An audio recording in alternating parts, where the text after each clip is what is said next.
Welcome to the Chronically Well podcast, where we have real conversations with community that need to be heard. On this episode, I have the honor of speaking with Lexi. Lexi is someone I came across in the social media space probably about 4 years ago or so, 4 or 5 years ago. And I don't know if Lexi knows this, like in elementary school, you learn about the gravitational pulls of the galaxy and things like that. Mm-hmm. But you are like a galaxy of your own. You have this great gravitational pull where people actually grasp and they tend to go towards you. Like you have a path of light that people truly enjoy. In so many spaces, I have so many communities via social media. So many of these spaces, people bring you up in topics. And they're like, yeah, Lexi, diabetic, the little one. All the time. Like it's nonstop. And it's great that I've been able to like formally get to know you as a person, because in this space, in this light, as I say, where you shine, you give opportunity for everyone to shine. Mm-hmm. Seriously, I truly appreciate you. Thank you. Wow. I appreciate you, and I had no idea. And that's I just say glory to God for that, because it's not me. There's nothing that I'm doing out of my own power. I'm grateful. Just being you, right? I mean, yeah. Now, have you always been like growing up? Were you that person who I would say like people would tend to like always want to be around? Like you were the starter of everything, the initiator,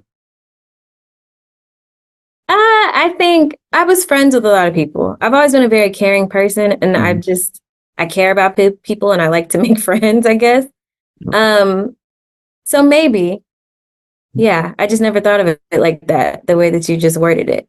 Right. Like, it's almost like with me, like all of my friends, I consider family. Yes. Like, I don't treat them any different. Like, if we become close and cool, like, you're like my mama's son, my mom's daughter, like serious. And that's how it should be. I mean, exactly. That's the way I grew up anyway. Yeah, no, same. All my friends call my mom. So we have that in common. Yeah. I gave an introduction of who you are, but can you let us know who you are? Tell us about yourself. Okay. Again, that was an amazing introduction. My introduction of myself is I am Lexi. I've lived with type 1 diabetes since I was 10 years old. And just through life, I have just learned a lot, observed a lot. I'm still learning a lot. And I just like to bring people into my journey and experience life with other people, because why do it by yourself?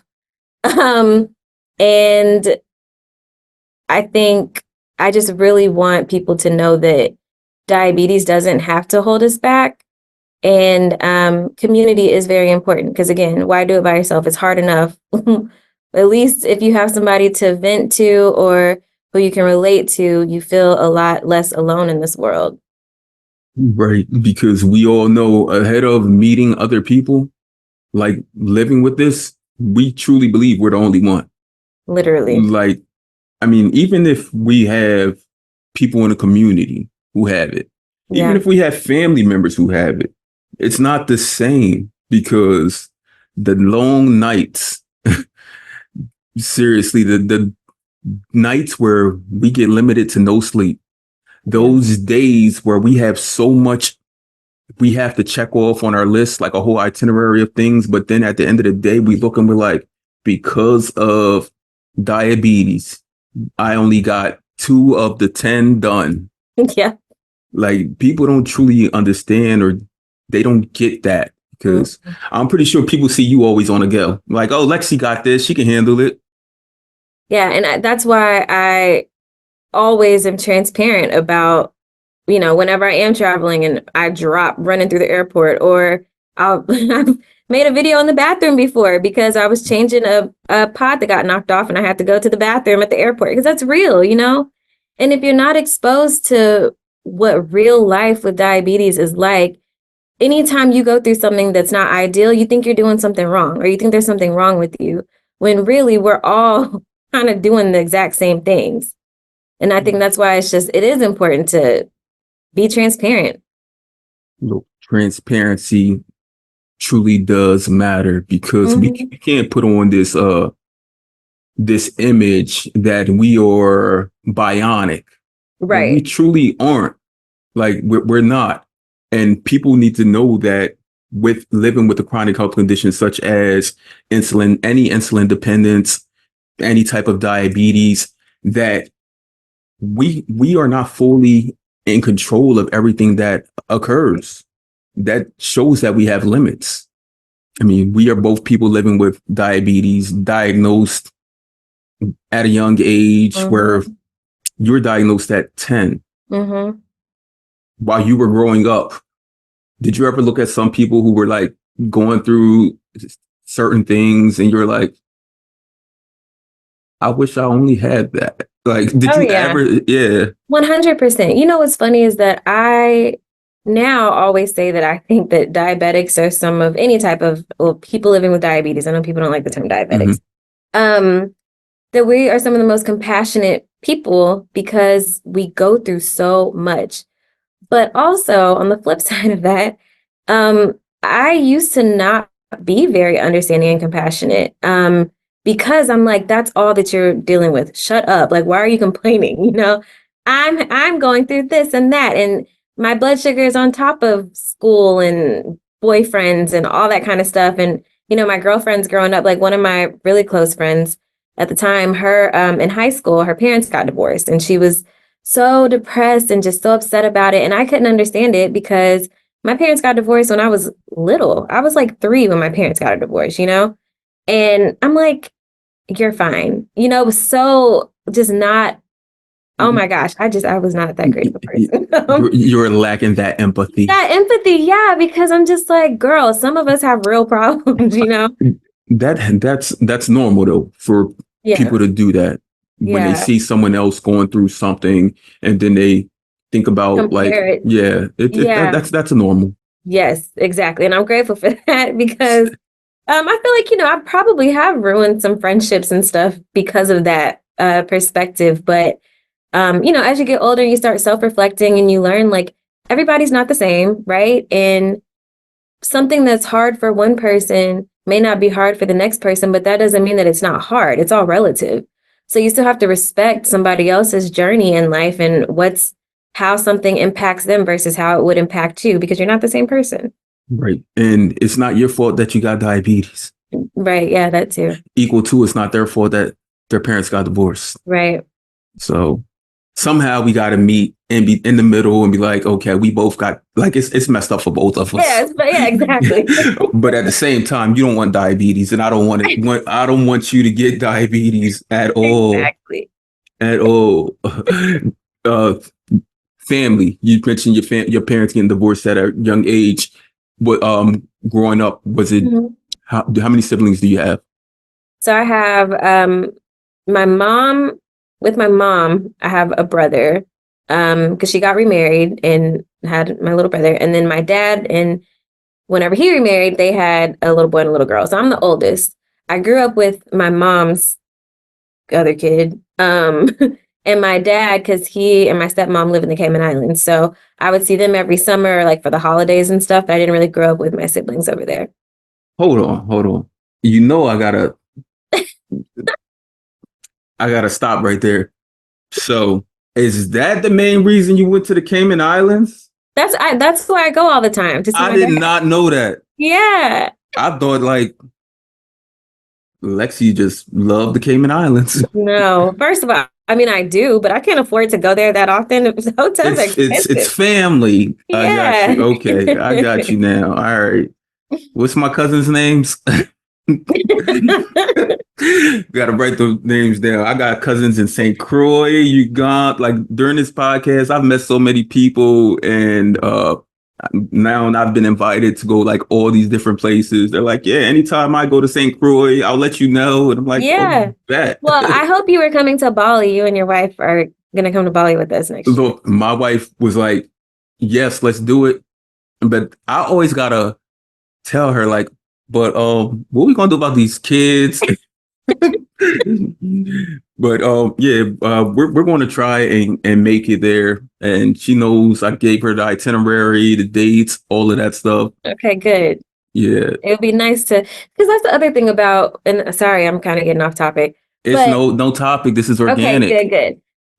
That's the great thing, and that's why I'm just so big on community, because you and I have never met in person. I think we've had one like actual phone call or like voice communication.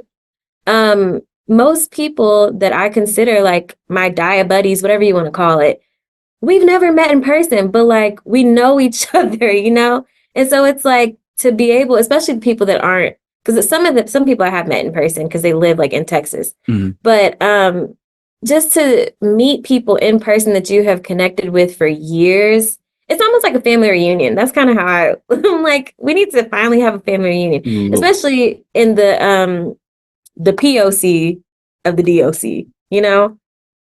I got you. Look, I was trying to think of an acronym, like, but I couldn't. But yeah, we all need to get together and like join in, come to the cookout, have some fun. Yes. I've been seeing the videos over social media of like the adult field days. Oh, yes. And I'm like, yeah, we should have one of them. Shit, that would be fun. I mean, as long as we got an EMT on. I was gonna say. Look. Yeah. I mean, I think we should be able to handle it though. Maybe. But also a lot of us are like retired athletic people. I like to say that I used to be athletic. Look. I might hurt myself now if I try to go out there and do something crazy. Yeah, because you used to run track. And and track is my thing. Like really? when I talk about track, I talk about track with the passion, like how Michael Jordan is with basketball, LeBron James. Like that was me in track, and it still is. What'd you run?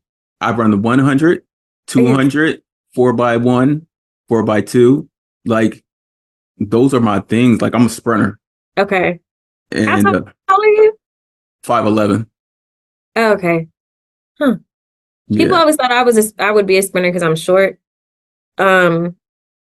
But I actually did mid distance and long distance. 400, 800. Yeah, 400, 800. I did the mile sometimes because I used to do cross country too. You see how I knew that when you said mid 400, 800. Yeah, I peeped that. Track is my thing. Like seriously, like Maurice Green was my guy, Michael Johnson, like those people of the late 90s, those athletes. We need to set, maybe we should do like a relay, just diabetes relays. Look, I keep telling everybody, y'all don't want to see me out there on that track. Look, because I coach my daughter's track team, and it's an all-girl private school, and we went to Penn Relays, which on the East Coast is like the biggest event. We just went there in April, and like all her friends, like they talk about how fast they are, and I'm like, you want to race? And they're like, no, not happening. I'm like, we should have a daddy-daughter race. Oh, that would be cute. But their dads don't want to race. Yeah, but how long did you run track for? I ran middle school through high school. Maybe a little bit before middle school, because my dad is the one that made me do it. Because my dad is kind of like you. He has a shoebox of all his old medals. He's from the Cayman Islands, definitely. Well, he's from here. Oh. My stepmom is from the Caymans, so that's why they moved there. Yeah. But yeah, my dad is like, it's in your blood, girl. You got to get all these medals. You're going to do this and that because he did. And I'm just like, all right, Dad, that shoebox is pretty dusty. Those medals are kind of old. That just reminds me of this track season. So there's a grandma who helps out, and she brought all these old track shoes for her granddaughter. She said, so-and-so wore these. She was all-state champion 1988. We all looked at her like, and she had a whole trunk full of shoes. I said, you better put them on. It'd be like Mike. Remember that when Bow Wow put on those shoes? Yes, Yeah. I do remember that. It is Mm-mm-mm. crazy stuff. Speaking of track, I don't know how I never like had some type of diabetes incident. I did not take care of myself in high school the way that I was supposed to. I literally only checked my blood sugars if I felt low. Um, and I would take insulin for like the food I was eating, but I rarely checked my blood sugar before eating because I thought that I knew my body well enough and I could feel everything. And it's Un- literally a miracle that nothing ever happened to me. until the CGM got put on, right? Yep. That's how we moved. Like, it was years, right? Where you Hmm. probably didn't check your blood sugar, or you may. I mean, I know myself. I may have checked it like once a couple every few days. Yeah, well, that's We're better than me. look, we were going off the fields. Look, Lexi, I've never told anybody on this, but I'm gonna tell you something crazy. Look, I got a test strip right here next to me. These test strips, they used to be so. Remember how expensive these were, Yes. especially like being a young adult, college years. I would do something like I would try to clean off the test strip. Me too. Like squeeze the blood out. Yeah. And reuse it. And I Yep. mean, it worked, but I don't think it really I worked don't think it now. was Like, accurate. it wasn't Yeah. accurate at all, but it looked good to me Yeah. because it was always telling me I was a little lower. Look, I mean, the Yeah. things we do and people who don't live with this, they won't understand that. No. They won't understand that at all. Mm-mm. Do you remember your diagnosis? Yes, actually. My mom picked me up from school and took me to our like primary care doctor. And she thought I had a bladder infection because I was urinating a lot, drinking a lot of water, all the classic symptoms. And I think at lunch, like I had like a cookie, like I had crap at lunch, which when you're a kid, lunch is early. It's like at 11 or 10 a.m., I think. Mm-hmm. So she picks me up from not even school, I think daycare, because I had daycare after school. Anyway, she takes me to the doctor and they test my urine. I have ketones. My blood sugar was like 3 something. And he's like, you need to take her to the ER right now. Take her to Cook's Children's, Fort Worth. And he said I couldn't eat anything. And I was starving. And so my mom, we stopped by McDonald's. I got a salad. At the time, they had this salad that had like mandarin oranges on it and chicken, grilled chicken. They don't have it anymore. I don't know what happened to that salad. I know what you're talking You about. know what I'm talking about? Yes. And I hated salads back then, but my mom told me that was the only thing that I could eat. And so anyway, I just remember being scared and crying because my mom looked scared. And I went based off, I based the way that I should feel about something on my parents. If my parents weren't freaking out, I'd be like, okay, cool. But like my mom, the look on her face was just like mortified. And she tried to like fix her face really quick, but I caught it before she could fix it. And I was just so scared. And we got to the hospital and I remember them putting the IV in my hand or trying to, and I was like fighting them because I didn't want it. And they were trying to distract me by putting a book in my face. And I like hit the book because I was like, I know what you're trying to do. I've always been a little sassy. Anyway. Oh, we know. So they finally get the IV in my hand. And I just remember being like in the room. They brought me this teddy bear and a menu. Like I was able to eat ice cream after my blood sugar came down, which it was sugar-free ice cream, but I didn't know that at the time. I didn't care. It was just ice cream. And it turned out to be like my best hospital stay. Cook's Children's Fort Worth, if y'all have never heard of it, if Lord forbid your child ever has to go to the hospital in the DFW area, take them there because they cater to the kids. The nurses and doctors and stuff like walked around with like costumes and they would bring me like a menu to pick all my food. It was just like a really fun, it was just a lot of fun, which is so odd to say whenever you're talking about like getting diagnosed with diabetes. But my memory of my diagnosis initially was fear and after that was fun. It's just, it So was, you wanna go back? I like kind of do. You know, like a Toys R Us kid. You always want to be a cook's Yes. kid. And that was You said you were 10 at the time. Mm-hmm. 19 years ago? Mm-hmm. Yeah, I put the I math just did the together. math. So next year, you have a couple big Two milestones celebrations. next year. Yep. Yes, yes. Yep. Are you planning for them? Well, that's part of what Bali is. Okay. It's like my treat to myself because it's an expensive trip. Mhm. And because of vacation time, because I have a employer, I can't do everything that I want to do, but I really wanted to go see different parts of Africa. Which I want to see South Africa, Egypt, Zimbabwe, Kenya, and Uganda. Don't ask me why. Because some of the places I've literally just seen on Instagram and I'm like, I want to go. Other places I have friends from there and I want to go. I've recorded with someone from Uganda, Zimbabwe, and Uganda. Did I say that? Did I say Uganda You said twice? Uganda twice. Hold on. Uganda, Zimbabwe, and South Africa. Okay, Couple, okay. a couple places. Hmm? Algiers, South Africa. Mm, I recorded with someone from there a couple weeks ago. that's cool. Yep. Do you usually meet the people on Instagram? Yep. Okay, yeah. I That's know. how, yeah, same. I Because know I'll be people like, everywhere. I know people with diabetes everywhere. I'm like, I do. Like, you can name any state, and I'm like, any country, and I can like tell you, like, yep. yep, And I've created communities for them in those places also. Like, that's this is awesome. these are your people. Yeah. Mhm. Now, being diagnosed at 10, you said, Mm-hmm. and it's been almost 20 years, 19 years. A lot of changes, right? A lot of changes. Yes. Um, at the time you were diagnosed, had you ever known anyone else with diabetes? Not with type. Oh, yes, actually. Oh, okay. Here's a crazy story. And I don't even know if I've ever shared this anywhere. The year before I was diagnosed, I, in my second grade class, so I wonder if that was the same year. I don't remember. But there was this little boy, his name was Jay, and I went to a predominantly Caucasian institution as a kid. Jay was one of the only other like Black kids in my class. And we couldn't eat in class. Like we could only eat our snacks and stuff either on the playground or in the cafeteria. But Jay used to be able to eat snacks. And so one day, because I'm a sassy person, I asked, why does Jay get to eat Cheetos and we don't? And my teacher said, because Jay has diabetes, he has to eat a snack.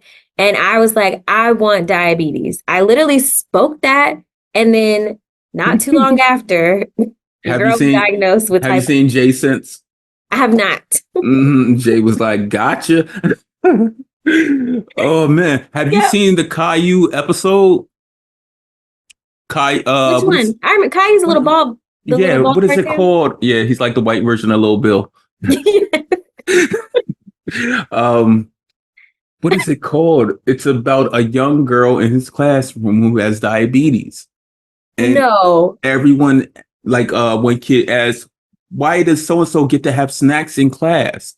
And the teacher is like, because Emma has diabetes. That's it. Her name's Emma. Because Emma has diabetes. Yeah, it's like this whole it's this story. Shut up. That is crazy. I have Yes, to look that up now. you have to. That is Yeah. insane. I've watched that episode many times over. I remember I was at home probably about 2014, 2015, and I'm like watching TV and I'm flipping channels and I see it and I'm like, does that girl really have diabetes? And I go on YouTube and it's right there. That is wild. Well, first of all, I never even knew of a cartoon talking about diabetes until here recently, whenever that some new movie with the bear with the monster Red, and what is it, yeah, something red? Yeah. And one of the girls I think she had a CGM on her arm or something. Mm-hmm. And I was like, I wish they would have had stuff like that when I was a kid. Mm-hmm. I did not know that freaking Caillou talked about diabetes. So did you know about the Babysitters Club and diabetes growing I up? had heard about it. I never watched the Babysitters Club, if I'm being honest. Right. Please don't cancel me, guys. My sister read all the books. I was Junie B. Jones girl. Junie B. Jones and Goosebumps. Okay. Yeah. Yeah. I never ever got into like children's novels and stories. I've When you were a always kid, no?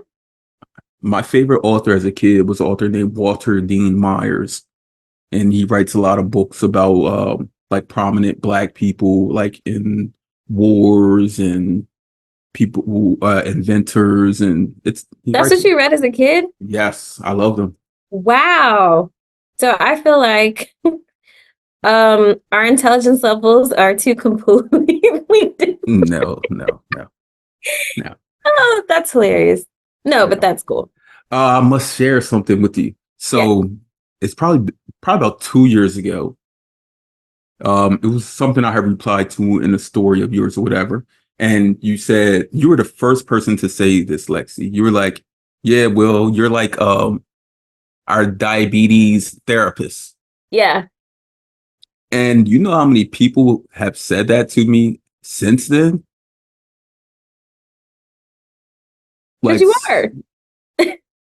and I never even, I mean, because like in life, like I do therapeutic work, Mm-hmm. mostly in art therapy. Mm-hmm. I've been doing that for maybe like 10, 12 years. And I've been approached by different individuals in this space, and they've asked me to like be a therapist on different panels or whatever, different groups. I don't know if I'm in, I have another podcast with Danica and Tiana Mm.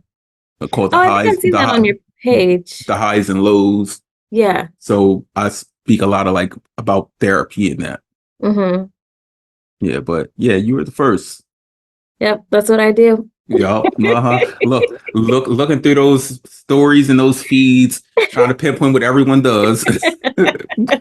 And it's crazy because me and one of my closest friends in this space, Priya, Mm. but me and her, we used to spend days on end, like going through Instagram, like figuring everyone's lives out. Like it was like she's like really like my best friend in this space. Yeah. And we used to do that nonstop. She was like, "Did you hear about so and so and so and so?" Yeah, it was fun. It sounds Um, like y'all like how when people watch The Real Housewives or something. That's what it sounds like. I guess because I don't watch reality TV at all. Yeah, well, I wouldn't think that you would, knowing that you were reading about creators and stuff as a kid. No, I just like I love information. I do. I do too now that I'm older. Now that you're older. Yeah, I mean, don't get me wrong, I still do watch trash TV. I still watch 90 Day Fiance. I still watch Real Housewives of Potomac in New York. Or not New York, Potomac and oh my gosh, Atlanta. But anyway, Do they have one Dallas Fort Worth? they did have one in Dallas, but it was trash. Oh man. Yeah. See, I would think it would be big because I mean the whole Dallas Fort Worth area. They didn't have the right, I don't think they had all the right people. They need to move it to like Austin, Yeah, maybe. put in the city. Yes. Austin has an interesting group of people. So they probably would have been more interesting. Mhm. Dallas All is right. full of I'm not gonna say that. Dallas is just full of people who aren't the most interesting people to watch on TV, I think. It's full of diabetes. Oh, growing up with diabetes, were there a lot of things that were misunderstood about you having diabetes, having to give insulin? Mm, I think people always thought I was fragile, especially whenever I started wearing devices. It's like, oh, I touched it, and I'm like, it's okay, and like I hit it. Mhm. People thought I was fragile, or one thing that I will say that I learned about myself in my previous marriage was how much my blood sugars actually do affect or there's a correlation with my mood and my blood sugars. That's called altered mind, the altered mind of blood sugars. Okay. Yes, I didn't even know that it had a name. I would get offended anytime my ex-husband would be like, "What's your blood sugar? Because you're tripping." And I'd be like, I made a reel about this because it was actually a real thing that I lived through. I'm like, no, it's not my blood. I'm actually mad right now. Like, you just pissed me off. But then I started noticing like, okay, no, every time, and sometimes I get mad and I'm like, I'm mad. I don't know why, but like, I just leave me alone right now because I'm just irritable. And it also, kind of correlates with the menstrual cycle, all that stuff too. But I really started noticing. I'm like, oh my gosh, this is like, it's a real thing, because it makes sense. It's all hormones, but and I was more insulin resistant at the time too. So anyway, I think a lot of times looking back, I probably was misunderstood or overreacting to things because of that and not being aware. Now I can kind of feel, if I feel like I'm getting irritable and I can't explain it and I look at my blood sugar and I'm like, okay, I just need to take a second. I need to just, and at the same time, while, I mean, you didn't know, he didn't know, no one knew. So it wasn't at fault of either of yours. Right. There's so many different imbalances that do occur because we're living with this chronic health condition, and we can't manage how other people see us, view us at times, because we truly can't. Like, it's not like I can change now. Right. Like if we're running low, and some people may think like, okay, Lexi, when she runs low, give her a gummy bear or something, and that'll help. Yeah. They don't realize it's going to take a while for that gummy to kick in. So you might as well one gummy bear. You might as well just give me the whole pack. Right. Yeah, like Haribo, if you want to be a sponsor. Like, seriously. I always ask these candy like manufacturers like if they want to be sponsors, because who else? Yeah, exactly. Welch's fruit snacks, they definitely should be, because I buy those things up. And I'm going to go with Mott's while you're going with Welch's. See, I used to get Mott's, but they get stuck in my teeth. I hate the texture. They get stuck. Yeah, I don't know why. It's just the real fruit. But I think Welch's are real fruit also, right? I mean, they claim to be, but you never really know. So many, look, that's how everything is. When you were 10 years old and you were diagnosed, when you went back to school, did you feel awkward or strange at all? Or did you, like, people may have had their eyes on you? Like, I don't know. What's weird is like, I feel like I just have a big gap in my brain, different parts of my life. I really don't remember. I remember getting diagnosed. I don't remember what happened immediately after that. I do know that I had to like, I took my insulin and all my snacks and all that stuff in the nurse's office. So it was never around. My friends never saw anything. And most people never knew that I was diabetic besides like my teachers and the school nurse. As I got older in high school, because I didn't have to go to the nurse's office, they give you the option. I would just do it right there, because I've never really been ashamed of diabetes. I've just always been cautious of like, I didn't want somebody who has a phobia of needles or blood or something to freak out.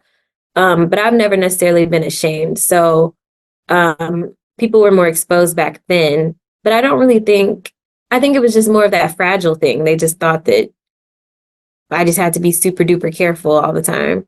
Or the whole, the common thing of like, oh, can you eat that? That was very common in high school. I often wonder, like, if people, because how you just said, can you eat that? If people see us, how we're eating, like, whatever we want to eat, do they think that with other people who are diagnosed? Like, why are you acting like you can't eat that? Exactly. You can eat anything. You can eat anything. Yeah. Or it's like on the flip side of that, I've had people that are just ignorant and don't want to learn, family members who'll be like, well, that's why diabetes is so bad. And it's like, actually, no, it's not. And that's why your attitude is so nasty. And that's why I don't come over your house or to your functions and your salad stink.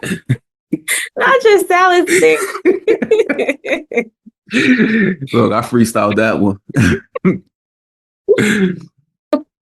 I wanted to tap into some things. So I always only look at the notes like right before I'm recording. And something you had, and you're probably like, Will knows nothing about that. Your note, and this probably was from over a month ago, PCOS. Oh, yeah. Polycystic ovarian syndrome. familiar. Yes. How long have you lived with that? So I was diagnosed with I was officially diagnosed with PCOS in 2020. I think I had been living with it for at least 2 years prior to that. It wasn't ever properly diagnosed. What that pretty much entails is, well, what PCOS, polycystic ovarian syndrome, means or is you pretty much just have a hormonal imbalance.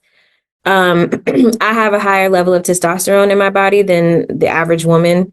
And so because of that, I tend to have, whenever it's not regulated, very irregular menstrual cycles, very oily skin. I get hormonal acne really bad, hair growth really fast, and not just on my head. Like I'm literally having to shave my legs every 5 seconds, it feels like. And it can make it hard to conceive because obviously your periods are not regular. So you don't really know when you're ovulating. And whenever I was in college, I had very irregular cycles. But doctors, OB-GYNs, I feel like they just so often want to put a Band-Aid and not really solve the problem. I've never been on birth control and I never want to get on birth control. Actually, that's a lie. I did try it a couple years ago to try to help my PCOS and I hated it. And I was like, this is why I never did it. But that was the thing. Like they would never actually try to diagnose me. It's just, oh, you have irregular periods. Well, let's give you birth control. I'm like, why are you trying to give me more medicine to take? I already take enough medication, you know? So yeah, I've lived with PCOS, officially diagnosed with it for about 4 years now. And I do not take any medication for it.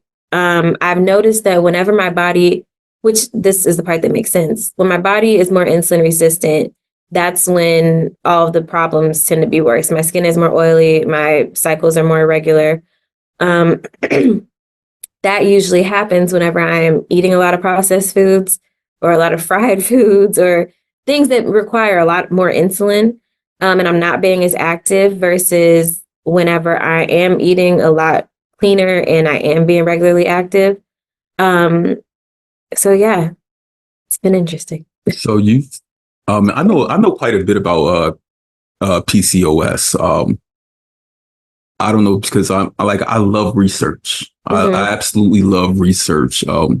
But before I even get into that, when you just mentioned when you're having your PCOS and not being medicated for it, and saying like you can tell when you're more insulin resistant and the oilies, it goes back to early on in our conversation when you mentioned what we both mentioned about like our young adult years with diabetes, how we just went off of the fields. Right. And I often hear people talking about that, like when they're diagnosed with something new, like myself, like hypothyroidism. I go off of the fields. Yeah. Like I should be taking the medication daily, but I don't. There's so many other things that are thrown in my way. Like seriously, can we handle this diabetes first? Somebody? Yeah. Yes. Like, I really need somebody to handle this diabetes. I mean, I got it for the most part, but none of us have it 100%. Right. Because if we did, we wouldn't be eating the fruit snacks. Exactly. Right. So like with your PCOS and you're still fairly new diagnosed within the last 4 years. Was it during the pandemic when you like were able to take a look at yourself and was like, so few different things were happening in my life at the time. Prior to that, I had been going to different OB-GYNs trying to get diagnosed, trying to understand what was going on with my body. The insurance that I had at the time before I got diagnosed, it was just very limiting. I had to get a referral from my doctor anytime I wanted to see a new specialist or a new doctor. So that just made it hard. But whenever I got married, my ex joined the military and I had TRICARE, so I had a lot more freedom in researching doctors and choosing doctors. And at some point, because we were talking about conception, that's what it was. I was like, okay, I really got to figure out what's going on because none of these doctors are listening to me. They all keep trying to push birth control on me. Why would I take birth control if I'm trying to get pregnant? So there's got to be something else, right? So that's when I really started doing research on my actual symptoms, and PCOS. One article that I read mentioned insulin resistance, and I'm like, oh my gosh, why didn't any of these freaking OB-GYNs even mention that?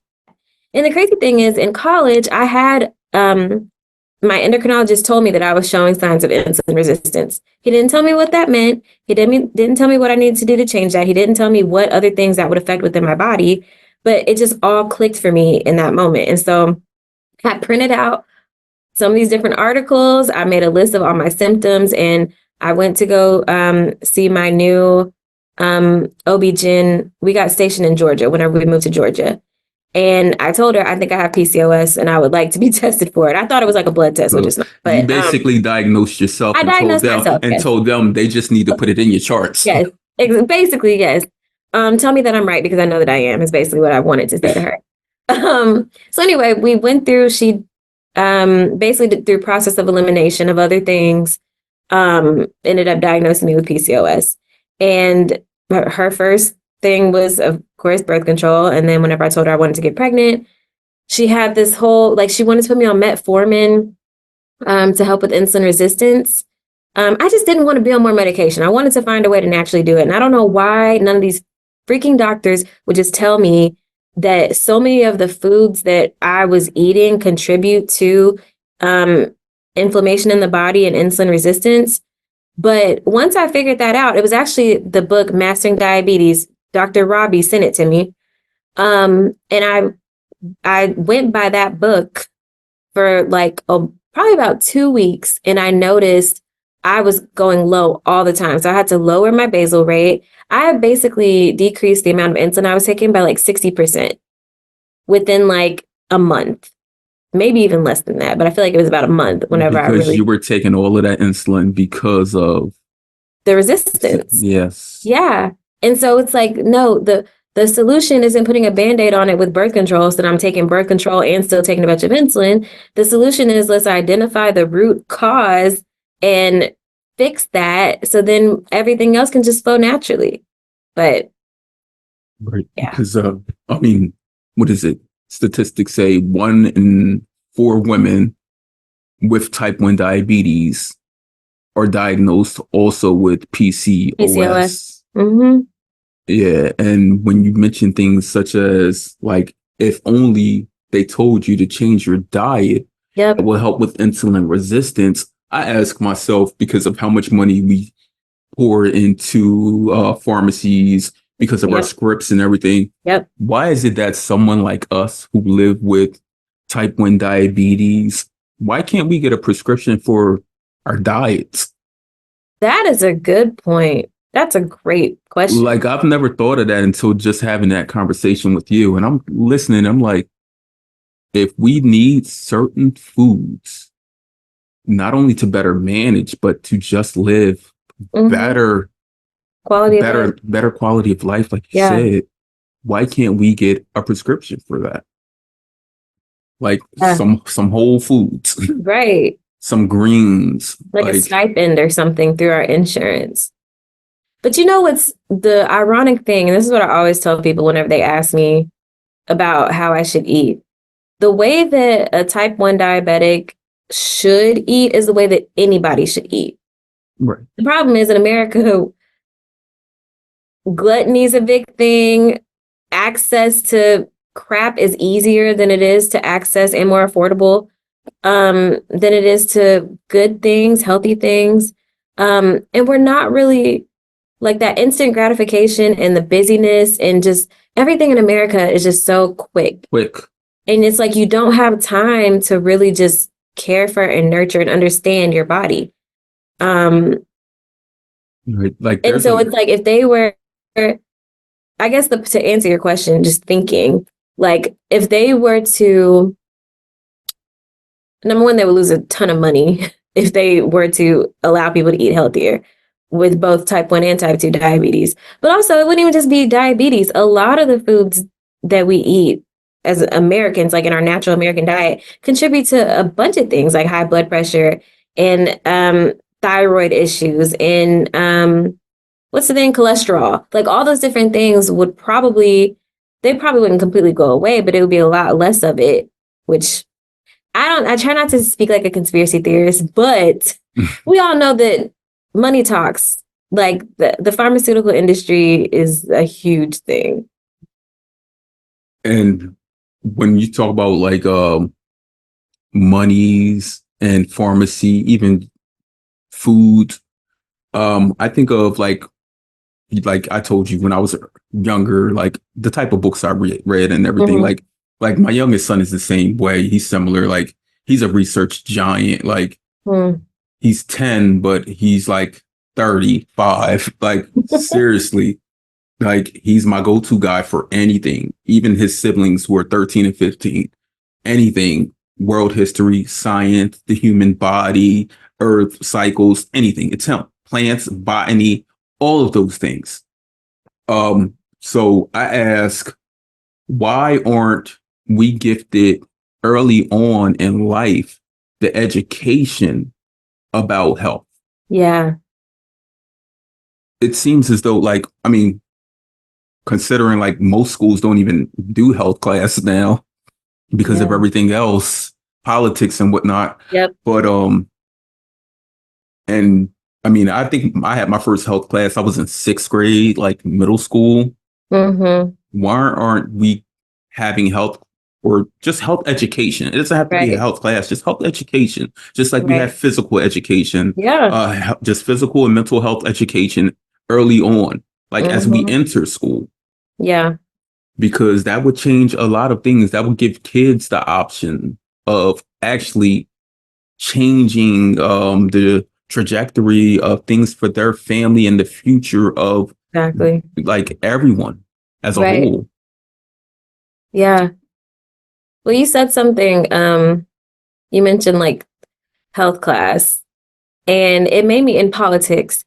And again, I try not to be a conspiracy theorist.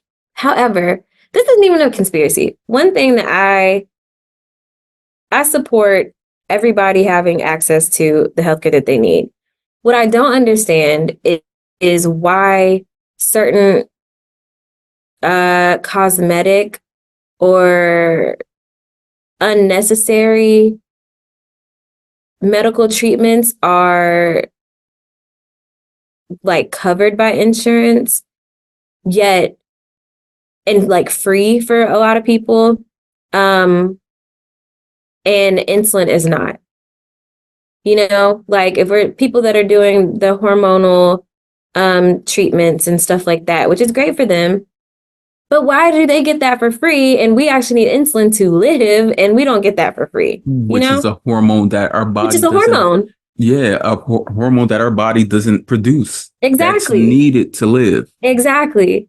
So our taxes are paying for, if we're going to pay for hormonal treatments, insulin is a hormonal treatment. So that needs to be included. Just my thought. Right. And I mean, we know that here in the US, we have access to many different types of insulin. Right. We have access to it, but it's not accessible. Accessible for everyone. Exactly. Yes. Yes. And I mean, many other first world countries, you can go there and get insulin. Yep. Affordable. But without a prescription. Without a prescription, because it's a need. Exactly. It's like buying water, because it's just as important as water. Look, I'm going to take it as simple as like, I got a cut. I need a Band-Aid. Right. Give me my Band-Aids. Like seriously, like, hopefully over time, in due time. Yeah. It's not even an agenda that needs to be pushed. It's just hopefully over time, people will be able to see us more. Right. Understand us more and value us more, because we are equal citizens to everyone else. We are no less than. But for us to be equal or equitable, at all, first thing we need is just insulin. Right. I think that's where education is just so important, because there's still just so many stigmas and misinformation. You wouldn't believe how many, sometimes, like, whenever some of my posts are like boosted, to the world, it just blows my mind how many people really do not understand, even just a little bit. Like me changing a pod, so many, first of all, rude comments, but also very bold comments, and like,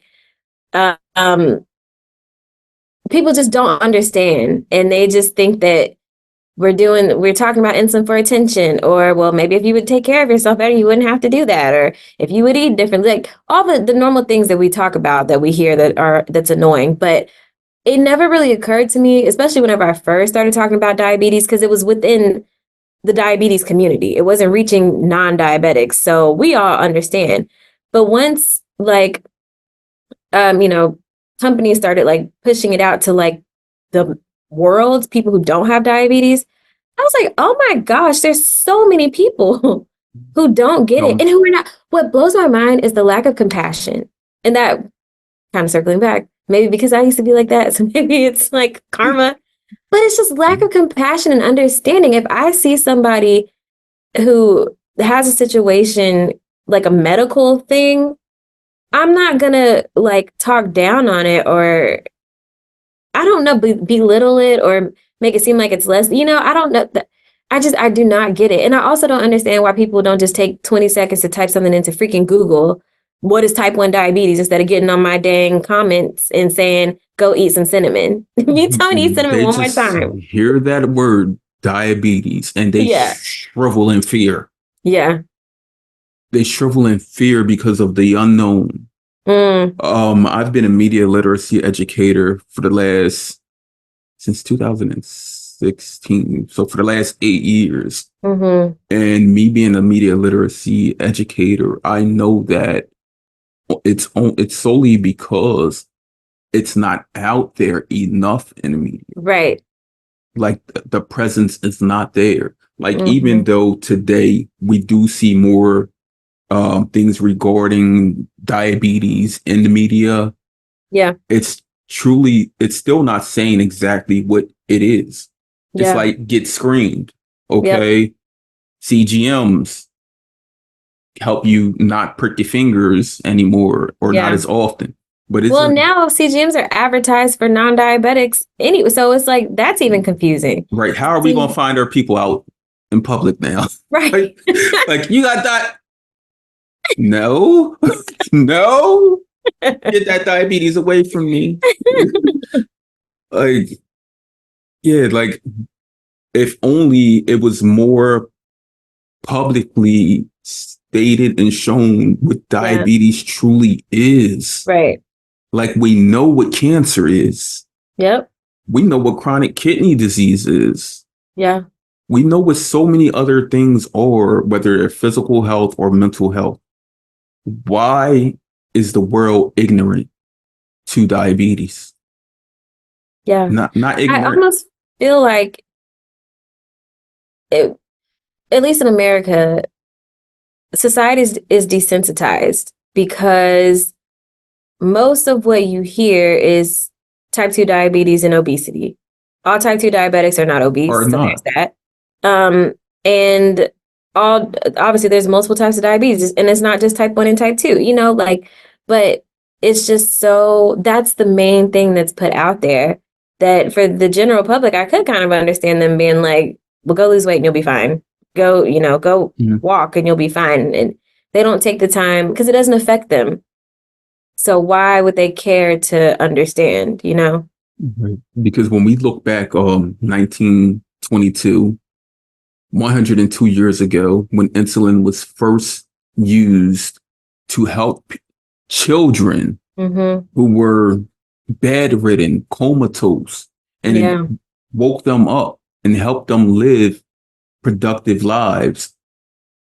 When we think about that and we think about today, we have to I know we're down on time, but when we think about that, how back then when people found out there was this miracle drug that would help people, like everyone was like so up in arms about it and like, wow, like, oh, like, it won a Nobel Prize. Yeah. And today it's like the complete opposite. When they hear, like, back then they were like diabetes, death sentence. Right. Today, diabetes, ate too many Twinkies. Yeah. Which we can still just blame our society. It's greed. It's all greed, you know, all the crap that's put into food that affects the body in general. But you really got to read that Mastering Diabetes book. You would like it, especially because you like to research and learn stuff. There's a lot of science behind even type 1, just the autoimmune response in the body, which I'm sure you already probably know a lot about. But even just a lot of other things in the body. But a lot of it usually stems from preservatives and additives and all these different things being put into our food, right? So the greed is the main contributor with that aspect and contributing to type 2 in a lot of cases, obesity in a lot of cases, all these other issues. But then greed also trickled down to the pharmaceutical industry. Insulin and other drugs initially were created out of humanity and compassion and trying to save lives. Now it's about how much bang can I get for my buck? I didn't realize that some clinical trials are like stopped, even if even if everything is working fine and it's this miracle and everybody's having a good outcome. If the funding stops, the clinical trial stop, and that drug will never make it to market unless somebody decides to fund it again. Like, it's all about money. And it's sad because, like you were saying, everybody was excited back whenever 100 years ago, 102 years ago, when kids were no longer dying with diabetes. Now it's just like, oh, well, you should have done something, but you're not. So you're going to tell me that I should do something differently with my lifestyle, but you're not going to help me fight for accessibility and affordability to the drug that could save these same lives. They don't realize that it all comes hand in hand. Yeah. And hopefully after people review this and they hear Lexi with the snap, crackle, pop. Did I make you spit your water out? Almost choked. That they will truly understand and get it a bit more. Lexi, it's been a true amazing gift to sit down and have this conversation that's been long overdue. So overdue. Before we go, I must ask you this, because we've been talking about a lot about diabetes. On the day you wake up and you receive a bunch of messages from people like myself, and we say, doesn't seem like my diabetes is working today. Like, and you're like, what? And you step up and you get out your bed and you're used to your blood sugar rising a little bit.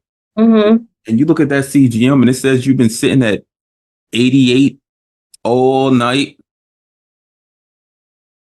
You get up, move around, and you're still at 80s. And you find out that diabetes has been cured, like fully cured, Lexi. Not like through some stem cells or whatnot. Like, we fully got rid of diabetes for everyone. Mm-hmm. On that day, what do you do? First of all, start crying and thank God. And then I think probably some self-discovery. You know, diabetes is such a big part of our lives that it's such a part of my routine to look at my CGM and take my insulin and count carbs, and to not have to do that, I don't even know what life would be like to not have to. I don't remember what life was like before. Yeah, I don't know. Maybe we throw a RIP party to diabetes and turn up. I thought you were going to give me another acronym like RIP to DIAB. Oh, RIP to the DOC. There we go. Oh, wow. Look, That's bars. She gave me a good 4 bars today. Lexi, thank you for joining me on the Chronically Will podcast, where we have real conversations with community that need to be heard. Lexi, you are someone that truly needs to be heard.